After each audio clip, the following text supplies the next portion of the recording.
সুন্দরী বলা হতো। হীরাবাইয়ের সঙ্গে আসতেন দিল্লি থেকে মতিবাই। বাগানবাড়ি মালিকপক্ষরা ইংরেজ পিরিয়ডে রাজা নবাবদের ইনভাইট করে বাগানবাড়ি নিয়ে আসতেন।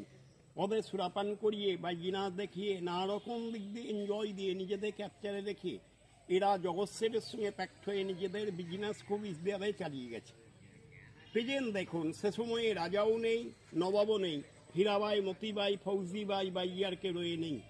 1965-এ সমস্ত দর্শনীয় জিনিসগুলো প্রেজেন্ট মালিকপক্ষরা উঠিয়ে নিয়ে চলে যান কলকাতা ভবানীপুর এলগিন রোড। ফলে জায়গাটা ওপেন। সে সময়ে বলা হতো নাচমহল, প্রেজেন্টে বলা হয় ফাঁকা মহল। প্রেজেন্ট বাইজির অভিনয়ে যারা রয়েছেন, হেলেন পদ্মা খান্না কেউ নাচেন না। আপনারা যা নাচমহল দেখবো অনুভব করছেন, জৈন মন্দির দেখে 5 মিনিট পরে পথ দিয়ে আসবেন, আসার সময় নাচমহলে এসে নাচমহল দেখে নেবেন, ছবি টবি তুলবার ইচ্ছে রইলে ভালো করে ছবি তুলে নেবেন।